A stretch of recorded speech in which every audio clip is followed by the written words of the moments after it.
अस्सलाम वालेकुम दोस्तों, आप देख रहे हैं मेहरान टीवी और मैं हूं मेहरान अली। आज मैं आपको थॉमस टर्न इलियट यानी कि टी.एस. इलियट की पोएम द वेस्टलैंड की समरी उर्दू में बताऊंगा। इस समरी को जानने से पहले आप दोस्तों मेरे चैनल मेहरान टीवी को बेल आइकन पर क्लिक करके सब्सक्राइब करें ताकि जब भी मैं नई समरी या कोई वीडियो लिटरेचर से रिलेटेड अपलोड करूं आपको उस वीडियो का नोटिफिकेशन चला जाए।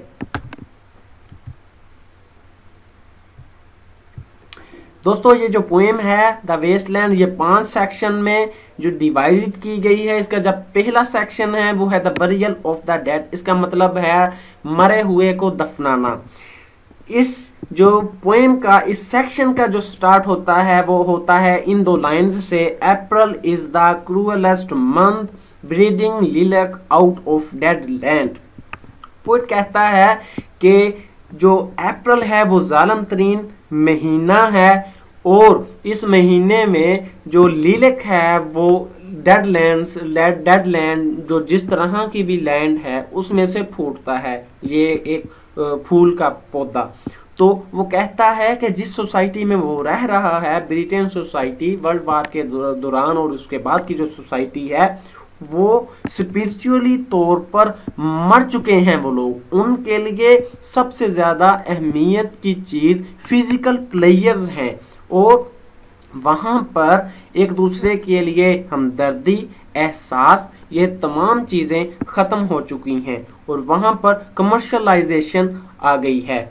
इसके अलावा लोग सिर्फ सेक्सुअल प्लेयर्स पर, फिजिकल प्लेयर्स पर और इस तरह की चीज़ों पर अनहसार करने लगे हैं और इस तरह इसने मुख्तलिफ और जो हैं वो आइडियाज़ देते हुए भी ये कहने की कोशिश की है इस सेक्शन में। जो मेन पॉइंट है जो इसकी समरी बनती है वो सेक्शन की, वो ये है कि in this section poet express the decay of modern society, यानी कि मॉडर्न सोसाइटी की डिके के बारे में बयान किया गया है। It is also this illusion of world war one. Poet का एक दोस्त है जो कि स्टेटसन जिसका नाम है, जब इस सेक्शन का एंड होता है तो वो उसे ऐसे दिखाई देता है जैसे स्टेटसन जो है लंदन के ब्रिज पर खड़ा हो, लेकिन वो खड़ा नहीं होता। तो वर्ल्ड वार वन से ब्रिटेन के बहुत से लोगों, नौजवान लोगों की अमवात हो गई थी जिसने उनकी दिलो दिमाग पर बहुत गहरा असर डाला और लोगों की साइको और लोगों के जज्बात बदल कर रह गए। इसने उनकी ज़िंदगी को मुकम्मल तौर पर चेंज कर दिया। जो पोएट कहता है कि ऐसा नहीं होना चाहिए था। ये लोगों के जज्बात के ठंडे होने की जो बात है कि जो स्पिरिट है, जो रूह है लोगों की, वो डिके हो चुकी है, वो मर चुकी है। अप्रैल जो कि रिबर्थ का महीना हो वो कोई मायने नहीं रखती उनके लिए और ना ही इसका रिवाइवल। टायरेसियस जो है एक ऐसा शख्स है जो कि औरत और मर्द दोनों के रूप में रह चुका है और दोनों के एक्सपीरियंसेस उसे पता है। ये जो पोएम है ये टायरेसियस ही नरेट करता है और वो बताता है।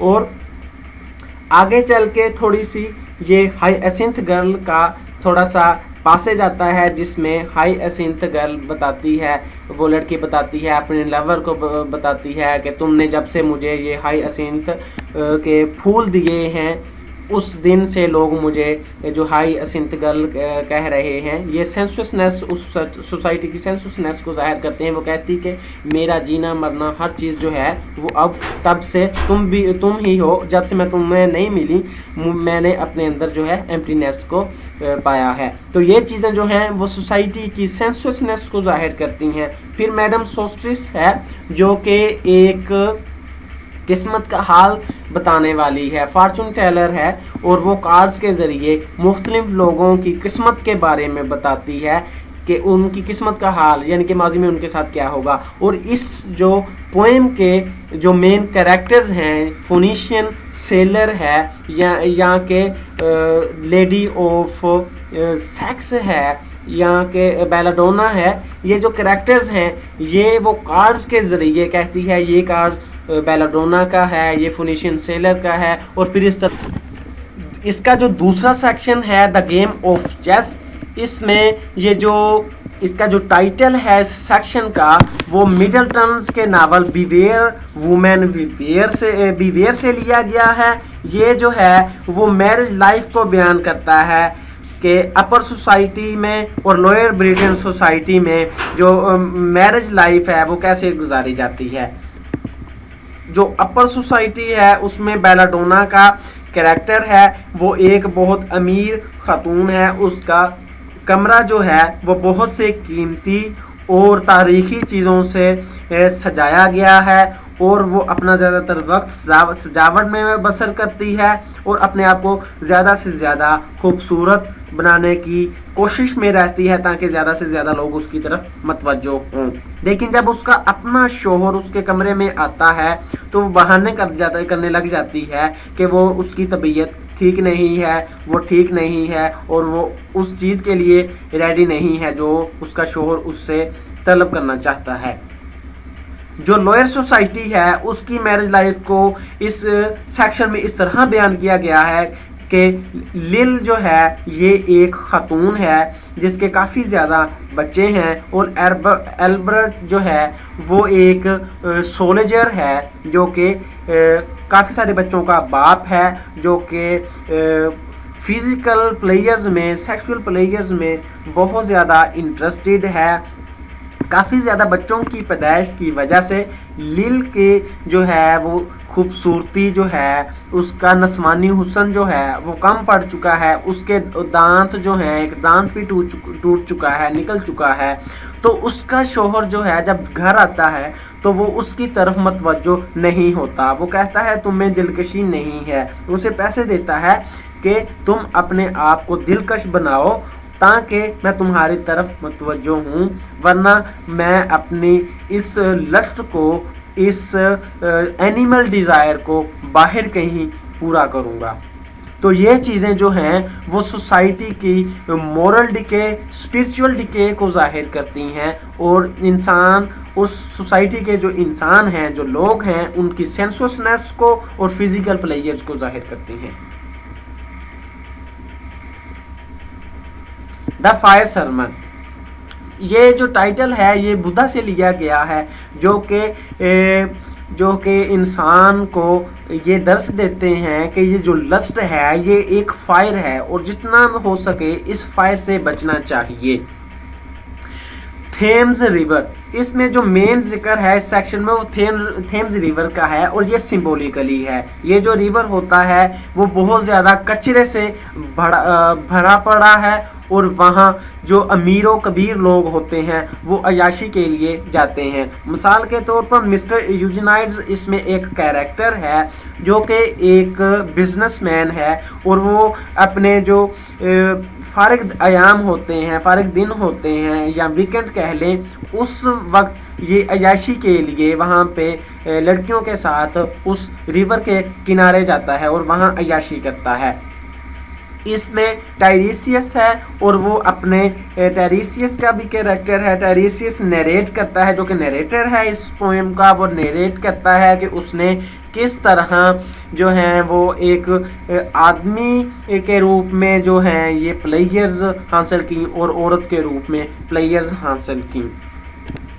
फिर इसमें जो मेन कैरेक्टर है, मेन जो जिक्र है वो टाइपिस्ट गर्ल का है जो कि एक सिंबल है कमर्शलाइजेशन ऑफ सेक्स का। टाइपिस्ट गर्ल एक बाज़ार से अगर गुजरती है या बाज़ार में किसी स्टॉप पर किसी जगह बस या वैन का जो है इंतज़ार करने के लिए बैठती है तो ये इस तरह बैठती है, इसकी चाल चलन इस तरह की है कि ये ऐसे लगता है कि ये चाहती है कोई ऐसे आए कि गाड़ी को, जिस तरह कोई गाड़ी को यूज़ करता है और छोड़ के चला जाता है, कोई आए और इसे गाड़ी की तरह इस्तेमाल करे, गाड़ी में बैठाए ले जाए और इसे यूज़ करने के बाद छोड़ दे। यानी कि इसका जो कैरेक्टर है, इसका जो किरदार है वो एक प्रोस्टिट्यूट की तरह है।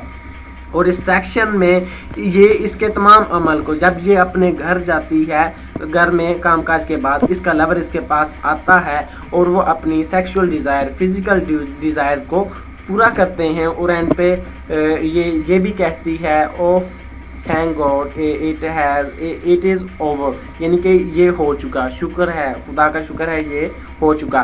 तो इस तरीके से इस सोसाइटी में जो प्रीवर्जन ऑफ सेक्स है या के कमर्शियलाइजेशन ऑफ सेक्स है, सेक्स की कमर्शियलाइजेशन हो गई, ये जो लस्ट है ये आम है। इस चीज़ों को जो है वो ख़त्म करना चाहता है, जो कि इंसान की स्पिरिचुअल डेथ का बायस बनती हैं। पोइट इन चीज़ों को ख़त्म करना चाहता है, इसकी वजह से इंसान की स्पिरिचुअलिटी का डिके होता है, इंसान और जानवरों में कोई फ़र्क नहीं रहता, और इस फ़र्क को ख़त्म करना चाहता है पोइट, और लस्ट पर काबू पाने का मशवरा देता है सोसाइटी को। Death by water, death of Phoenician sailor, ये फोनिशियन सेलर के बारे में है। ये एक सेलर था जो तिजारत करता था माल की, इंतहाई अमीरों कबीर शख्स होता है ये सेलर, और इसके पास इंतहाई ज़्यादा दौलत होती है और दौलत के नशे में बहुत ज़्यादा मुतकब्बर है। लेकिन जो डेथ है वो लाजमी है। पोइट बताता है कि इंसान का गुरूर व तकब्बर और मालो दौलत, ये चीज़ें, ये तमाम दुनियावी चीज़ें जो कुछ भी उसके पास हैं, ये तमाम चीज़ें आर्जी हैं और ये इनको मौत आनी ही आनी है। इसलिए गुरूर व तकब्बर और ये लस्ट और ये चीज़ें इनको ज़िंदगी से दूर रखना चाहिए, इन तमाम चीज़ों को, और एक अच्छी नॉर्मल ज़िंदगी गुजारनी चाहिए। और वो कैसे मुमकिन है वो इसने अगले सेक्शन में बताई हैं। व्हाट द थंडर सेड, इस सेक्शन में पोइट ने बताया है हम लस्ट पर, सेक्सुअल परिवर्जन पर, हम सोसाइटी में जो मोरल डिके हो गया है, स्पिरिचुअल डिके हो गया है, उसको कैसे काबू में कर सकते हैं। इसने 3 ओपिनियन दी। इसने कहा एक तो दाता बन जाएं, यानी कि देने वाले। जब आप दूसरों को देने वाले बन जाओगे तो इस तरीके से दूसरों की हेल्प करोगे, तो इस तरीके से दूसरों के दिल में आपके लिए मोहब्बत पैदा होगी और सोसाइटी में पेस कायम होगी। जब आप दूसरों के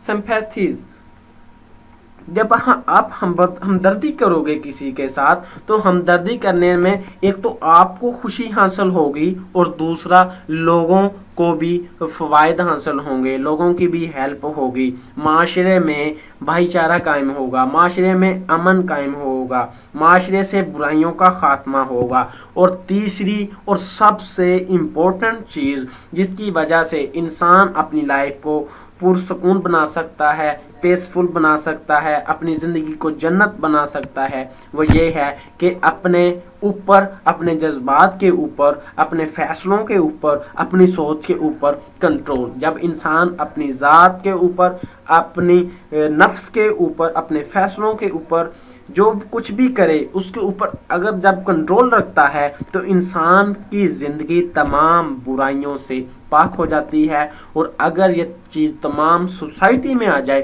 तो सोसाइटी एक मुकम्मल और पीसफुल और हीवन लाइक सोसाइटी बन जाती है। दोस्तों, इस वीडियो को देखने का बहुत शुक्रिया। अगर आपको इस वीडियो में किसी चीज़ के मतलब डाउट है तो आप कमेंट कर सकते हैं। मेरे चैनल को मेहरान टीवी को सब्सक्राइब कीजिए ताकि नई वीडियो आपको जब भी अपलोड करूं मिल जाए। इस वीडियो को लाइक करें, शेयर करें और इस पे कमेंट करें। बहुत शुक्रिया।